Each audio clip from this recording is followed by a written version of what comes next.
नगर परिषद की साधारण सभा की दूसरी बैठक में पार्षदों ने सीएमओ पर जमकर आरोप लगाए। इस दौरान पार्षदों ने बैठक में मुद्दा उठाया कि बिना अध्यक्ष को सूचना दिए भी उनके द्वारा निविदा का प्रकाशन समाचार पत्र में कर दिया गया। इस पर सीएमओ ने कहा कि निविदा निकालने संबंधी कोई भी अधिकार अध्यक्ष को नहीं है, जिसका पार्षदों ने पुरजोर विरोध किया।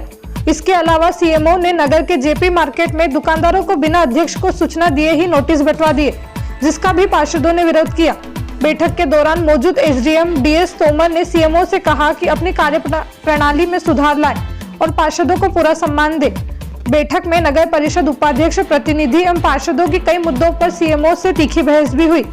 पार्षदों ने कहा कि उन्हें जानकारी के लिए आरटीआई लगाने की बात कही जाती है, वहीं उनकी समस्याओं से संबंधित आवेदनों पर भी विचार नहीं किया जाता है। उल्लेखनीय है कि नगर परिषद की पहली बैठक में भी विरोध व हंगामे के चलते कुछ पार्षदों ने विरोध किया था, तो वहीं सोमवार को संपन्न हुई दूसरी बैठक भी हंगामेदार रही। बैठक के शुरुआती दौर में ही पार्षदों के द्वारा सीएमओ विनोद प्रजापति पर तीखे आरोप लगाना शुरू कर दिए थे। बीच बैठक में ही अचानक ही सभी पार्षद उठकर कमरे से बाहर आ गए।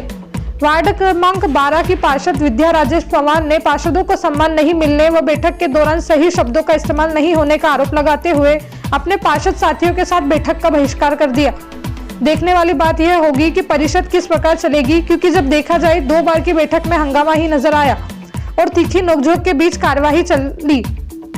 वहीं सीएमओ और इंजीनियर की कार्यप्रणाली भी परिषद में कई सवालिया निशान लगा रही है।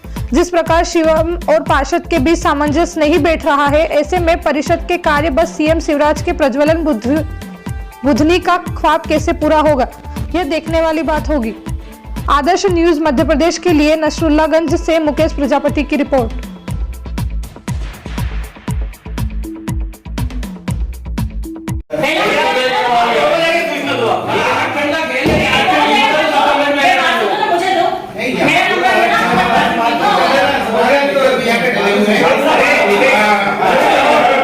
कोई तरीका होता है कि आरक्षण का खेल तेरे से आगे बढ़े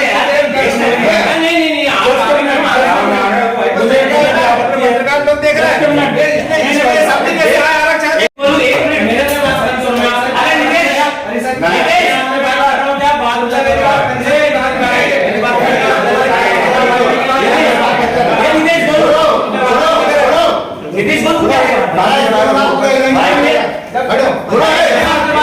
एक मिनट आप भैया एक दूसरे को आरोपी लगाओगे भैया कौन पास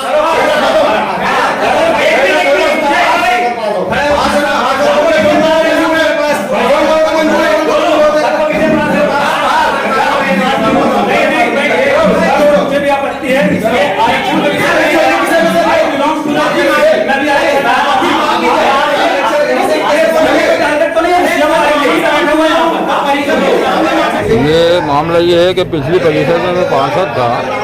2015 की जो परिषद बनी थी उसमें वार्ड क्रमांक 6 में पार्षद बना था। तो मैंने एक मुस्लिम समाज के लोगों की एक मांग थी कि साहब अपने वार्ड में गरीब तबका ज़्यादा है, तो उसके लिए एक मुस्लिम मांगलिक भवन बनाया जाए। तो उसके लिए मैंने काफ़ी मशक्क़त करके सीएम साहब से कह के, कलेक्टर साहब से कह के जब बात रखी, उनको एस्टीमेट बना के दिया, तो उन्होंने कितने लाख का था? 31/8/2016 को 8 लाख रुपए की राशि नगर परिषद नसरुल्लागंज को अनुदान के रूप में मुस्लिम मांगलिक भवन के लिए दी। उसके बाद 5 लाख की राशि 22/2/2019 को भेजी। मुझे जानकारी में आया कि 13 लाख रुपए अनुदान राशि सीएम साहब ने मुस्लिम मांगलिक भवन के लिए भेजा है।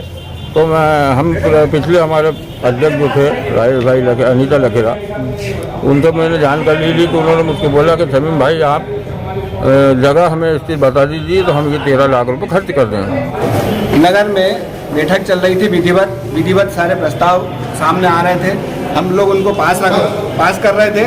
लेकिन एक गोलू जाट पार्षद जिसने मुझ पे आरोप व्यक्तिगत लगाते हुए कहा कि आरक्षण की वजह से बैठे हुए हैं। तो ये होता कौन है आरक्षण के विरोध में बोलने वाला?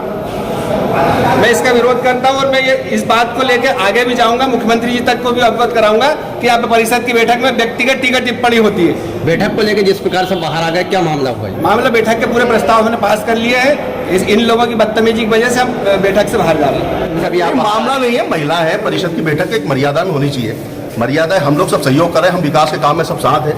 हम लोग बिल्कुल शांत बैठे हैं। हम परिषद में आए, हम एक दर्शक दीर्घा में बैठे हैं। बार बार छोटी छोटी बातों को उठा के एक बैठक का माहौल खराब करने वाली बात हो रही है। तो हमने सारी प्रस्ताव माननीय पार्षद जी ने सहमति दी है और सारे पार्षदों ने सहमति दी है। भाई सारे 55 प्रस्ताव पास है। हम विकास के नाम पे नगर के साथ है और हमेशा साथ रहेंगे। माननीय शिवराज जी के नेतृत्व में हम विकास को आगे बढ़ाएंगे और शहर में अच्छा विकास करके दिखाएंगे। धन्यवाद। नहीं सामंजस्य बैठ गया आपके बीच चर्चा हुई। अरे ये देखो मीटिंगों में ये होता है, विधानसभा में नहीं देखा आपने क्या अटैक होती है और फिर सब नहीं, परंतु हंगामे के बीच में विधानसभा और लोकसभा में सबको को वापस लेने और उनको हटाने की भी प्रक्रिया होती है, पर यहाँ तो कोई स्वीकार ही नहीं कर रहे। यहाँ तक कि सीएमओ साहब अपने आपे से बाहर हो गए थे, पीरियड तो ये भी आया था। हम तो समय था नहीं, लेकिन अभी में जब आया तो मुझे अच्छा माहौल लगा। गौरव दिवस पे सब नगर में डस्टबिन बांटे गए थे जो दुकानदारों से वापस ले लिए गए। तो क्या उनका किया गया था या किराए पे लिए गए थे? मैं इसको दिलवाता हूँ, आपके संज्ञान में लाए। क्या हो रहा है आपके मध्य प्रदेश में? हर खबर से अपडेट रहने के लिए आदर्श न्यूज चैनल को अभी सब्सक्राइब करें और आप हमें अन्य सोशल मीडिया हैंडल पर भी फॉलो कर सकते हैं।